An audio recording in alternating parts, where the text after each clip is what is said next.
মঙ্গলবার সকাল ৯টার দিকে রাজধানীর মোহাম্মদপুর আদাবর এলাকায় একটি বিকাশের দোকানে চাপাতি দিয়ে ভয় দেখিয়ে লাখ টাকা ছিনতাই করে দুর্বৃত্তরা। পরে বিকালে ছিনতাইকারীদের ধরতে ঢাকা উদ্যানের তুরাগ হাউজিং এলাকায় অভিযান চালায় আদাবর থানা পুলিশ।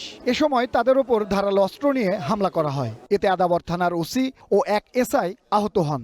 আমাকে দেখার সাথে সাথে ওই রুবেল করে একটা আছে, ওর মাজার ভিতরে চাপাতি ছিল, ওখান থেকে বের করে আমার উপরে মাথার উপরে কোপ ছাড়ে। তখন আমি আমার হাত দিয়ে ঠেকাই। ওরা আমার প্রতি যখন অ্যাটাক করার জন্য আসে, আমি দ্রুত তখন আমার হাতে যে পিস্তল ছিল পিছনে আমি গুলি করে আত্মরক্ষার্থে। ও তো চারজন, তো আমি আমিরকে ধরছি, আমির সাথে সাথে আমার কোপ দেওয়ার পরে আমি আমিরকে আবার পিছনে ঘুরাইয়েই ওর মানে গলায় আমি এইভাবে হাত দিয়ে পেঁচ দিয়ে ধরে আমি শুয়ে পড়ছি নিচে। পুলিশের পাল্টা গুলিতে আহত হয় 2 হামলাকারী। ঘটনাস্থল থেকে 4 জনকে আটক করা হয়। তাদের বিরুদ্ধে একাধিক মামলা থাকার কথা জানিয়েছে পুলিশ।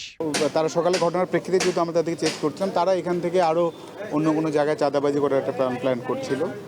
আর তাদের হাতে মূলত আমরা চাপাতি পেয়েছি, বিভিন্ন ছুরি পেয়েছি এবং হাতুড়ি পেয়েছি। এখান থেকে এই ঘটনাস্থল থেকে উদ্ধার করা হয়েছে।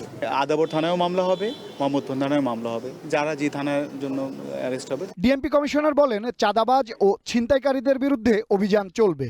যখন প্রয়োজন হয় তখন আমরা ঘোষণা দিয়ে করি, কিন্তু আমরা ঘোষণা ছাড়াও সবসময় কিন্তু আমাদের অভিযান অব্যাহত আছে এবং সেই অভিযান চলার কারণেই কিন্তু আপনি দেখেন আজকে আমরা এই যে 4 জন ছিনতাইকারীকে দেশীয় অস্ত্রসহ চাপাতি সহ অ্যারেস্ট করতে সক্ষম হয়েছি। সন্ত্রাসী কর্মকাণ্ড বন্ধে সামাজিক প্রতিরোধ গড়ে তোলার আহ্বান জানান ডিএমপি কমিশনার।